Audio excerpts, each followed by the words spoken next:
Afrique sans Afrique. Afrique sans Afrique.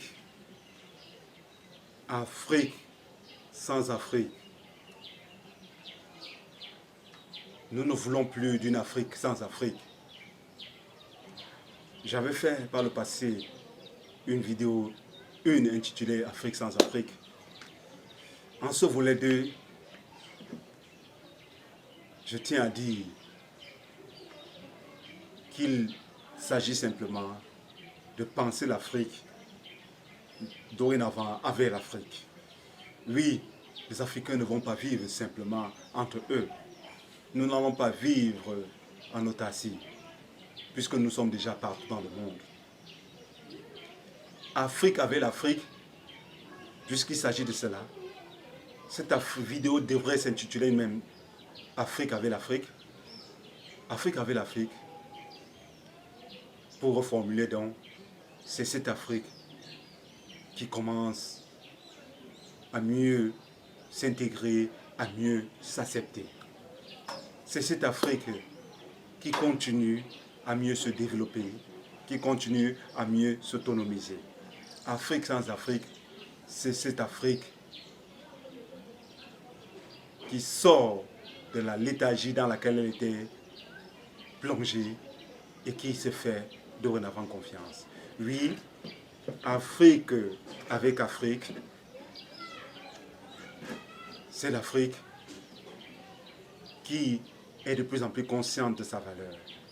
Tenez par exemple le Canada, la Nouvelle-Zélande, l'Australie, les Pays-Bas, l'Angleterre, la Norvège, la Finlande, les États-Unis et bien d'autres pays, le Portugal et j'en passe, ont lancé des programmes de visa seeker, seeker job visa, de recherche d'emploi de travailleurs. Il s'agit de combler la main-d'œuvre. Pour les grands territoires canadiens, plus de 10 millions de kilomètres, pour les grands territoires américains, pour les grands territoires australiens, pour les grands territoires des autres pays, et même pour les petits territoires, la main-d'œuvre, par exemple, pour les petits territoires comme le Portugal, est rare. La population est vieillissante en Occident. Mes frères d'Occident, car il s'agit de mes frères, vous êtes nos frères. Nous sommes conscients que votre population est vieillissante. Et l'Afrique constitue le gage de sécurisation de vos emplois, mais surtout la main-d'œuvre disponible pour relancer vos économies, mais aussi pour créer un peu d'espoir, apporter un peu d'espoir en Afrique. Seulement, il y a une question qui reste pendante. Pourquoi revenir avec cette autre forme de colonisation? Pourquoi ne pas proposer un enjeu win-win? Regardez même comment ça se passe. Par le passé, pour arriver au Canada ici, c'était très difficile. Maintenant, vous avez raccourci les délais. C'est une bonne chose. Mais d'autres questions restent pendantes, d'autres questions restent en cours.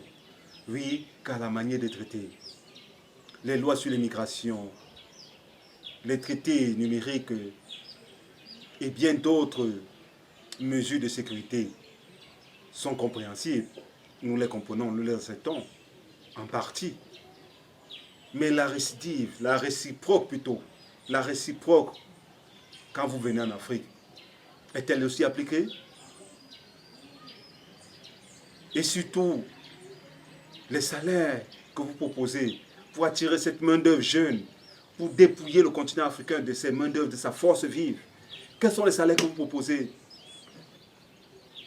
Est-ce qu'ils constitueront une véritable alternative pour leur pays?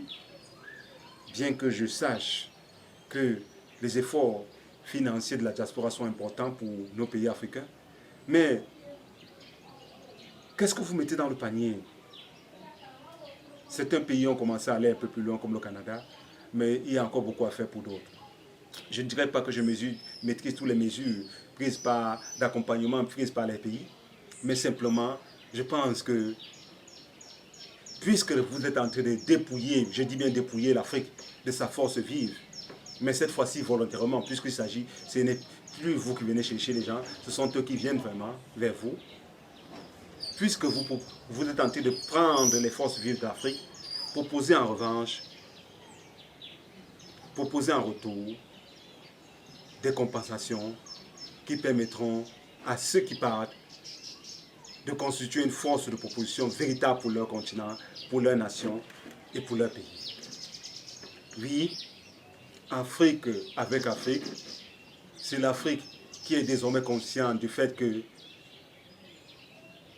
sert de force de proposition dans le monde, mais qui doit savoir comment se vendre. Nous n'arrivons pas à bien nous vendre. L'enjeu principal à ce niveau est celui de comment se vendre aussi. Regardez par exemple, quand un jeune Chinois arrive dans une ville occidentale, regardez comment il est habillé.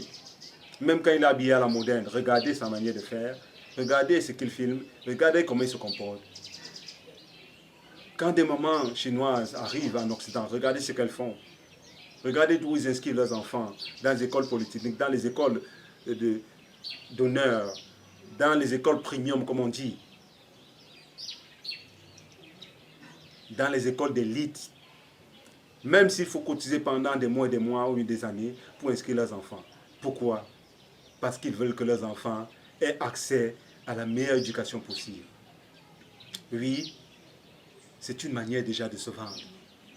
Ces petits paysans et ces jeunes Chinois, qui parfois chez eux ne constituent même pas même la classe moyenne, puisqu'en réalité, dans beaucoup de pays asiatiques, en grande partie, ce sont les gens de classe les plus démunis qui sont envoyés en Occident, en Afrique et partout.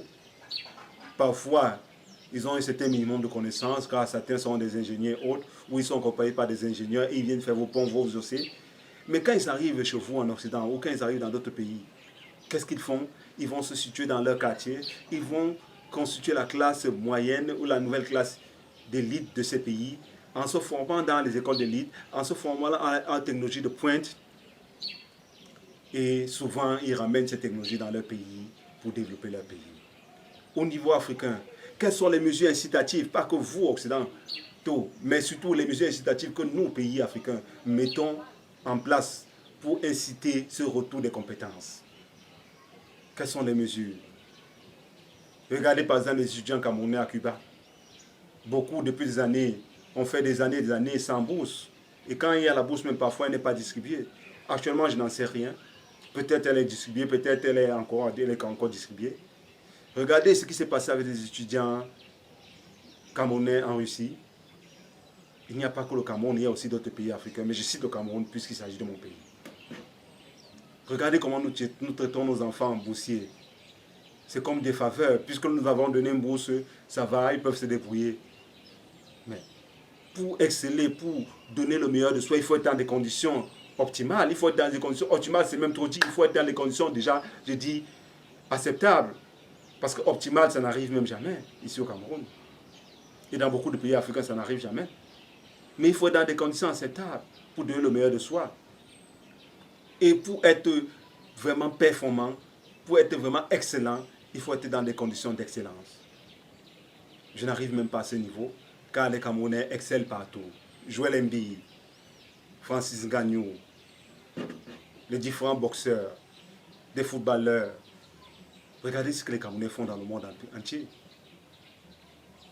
Ils excellent partout, mais généralement, ils mettent souvent 2 à 3 fois plus de temps pour exceller, car l'accompagnement, ce n'est pas souvent ça. Cet accompagnement, il est celui de l'État, mais il est aussi celui des particuliers. Oui, j'invite des particuliers à s'associer aux États pour accompagner nos jeunesses, pour faciliter ce retour des compétences après formation en Occident.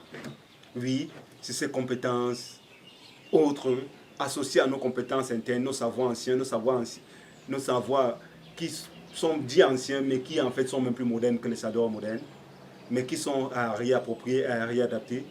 Ces savoirs agencés à ceux des autres continents feront de l'Afrique la merveille qu'elle a toujours été. Oui, en fin de compte, Afrique sans Afrique, c'est l'Afrique qui gagnerait à sortir de la haine gratuite. Votre frère prie et vous vous sentez mal. L'enfant de votre frère ou de votre soeur obtient une bourse pour un autre pays et vous partez lui faire des blocages. Vous lui donnez, vous envoyez par mystiquement des cancers autres. votre voisin ou votre a un poste de promotion et vous envoyez les abeilles ou les fourmis dans sa maison pour détruire ce X ou Y, pour couler son moteur ou pour faire X ou Y, cette mentalité rétrograde ne peut pas faire évoluer l'Afrique. Je sais que le mysticisme et la sorcellerie ne sont pas africaines simplement. C'est dans tout le monde entier. Mais regardez ce que mettent en avant les autres. Regardez, et même quand ils utilisent le mysticisme, regardez comment ils mettent en avant.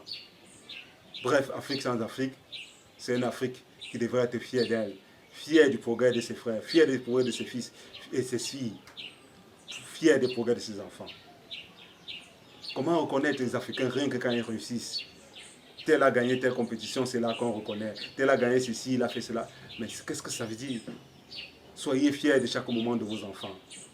Si vous ne reconnaissez pas le bonheur, si vous n'acceptez pas, vous n'êtes pas fiers du bonheur des enfants des autres, comment vous attendre à ce qu'on soit fier de votre bonheur ou du bonheur de vos enfants?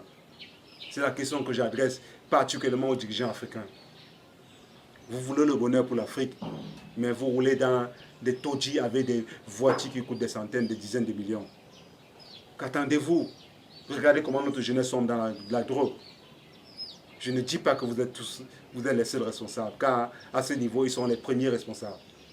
Mais vous, en tant que dirigeant, vous avez aussi votre part de responsabilité. Nous, en tant que parents, nous avons aussi notre part de responsabilité. Mais sachez que un borgne parmi les aveugles restera toujours quelqu'un qui ne voit pas bien. Nous ne vous demandons pas une vision d'excellence, une vision d'aide. Nous vous demandons une vision claire, une vision propre, une vision normale. C'est-à-dire avec les deux yeux ouverts. Quand vous venez avec tout, vous parvenez avec tout votre luxe, dans des quartiers pauvres où il manque l'électricité, où les coupures de courant sont partout, où l'eau on peine à avoir de l'eau, où il y a ceci ou cela. Qu'attendez-vous? Quelle réaction voulez-vous? Après vous allez dire ils sont jaloux. Je n'encourage pas les jaloux ou les sorciers, les vampires, ou ceux qui donnent les poisons par-ci par-là. Non, ce sont des méchants, il faut se l'avouer. Mais je vais vous dire la vérité, quand les enfants de ces pauvres vont à des concours et que ce n'est que les enfants des élites ou les enfants de X ou Y ou une minorité de génies qui sont élus, quand les enfants de ces pauvres, après des diplômes X ou Y, sont minorés, sont maltraités, sont vilipendés, sont renvoyés à leur plus sainte possession, et que c'est toujours vos enfants ou les enfants de X ou Y qui excellent, ne vous attendez pas à ce qu'on vous regarde avec beaucoup d'amitié. C'est impossible, car tout le monde veut le bonheur, tout le monde croit au bonheur. Oui, et le bonheur existe pour tous, même pour les enfants des pauvres. Entre parenthèses. Car en réalité, nul n'est pauvre dans ce monde. Mais nous avons tous besoin d'un minimum pour nous épanouir, pour vivre en harmonie, pour vivre en équilibre. Et si vous n'arrivez, vous dirigeants, vous n'arrivez pas à permettre ce minimum social, ce minimum qui permet de vivre et de se nourrir au moins à vos peuples, j'ai bien peur que quels que soient vos efforts, vous ne soyez pas acceptés. C'est de ça qu'il s'agit. Au niveau de la populace et autres, je veux bien que nous soyons fiers des efforts et des progrès des autres et des uns et des autres. Mais il faut se le reconnaître, c'est parfois difficile. Car quand on souffre énormément, on a parfois la peine à reconnaître le minimum. Mais l'on peut aussi transcender. C'est par là que je vais achever cette vidéo. Je vous invite tous à transcender. Car l'expérience a montré avec Mère Teresa, avec Martin Luther King et surtout avec Nelson Mandela, qui pardonna ses geôliers et qui pardonna et continue à pardonner, que par le pardon, l'on arrive à être meilleur, à diffuser cette énergie lumineuse, à transcender nos souffrances et à imposer une Afrique de lumière, une Afrique avec des Africains et les autres populations du monde, les autres races qui vivent en harmonie et en bonheur. Merci, abonnez-vous, faites des commentaires, mettez des j'aime, participez à votre manière à l'édification de l'Afrique. L'Afrique dorénavant vivra avec l'Afrique et les autres populations du monde. Merci.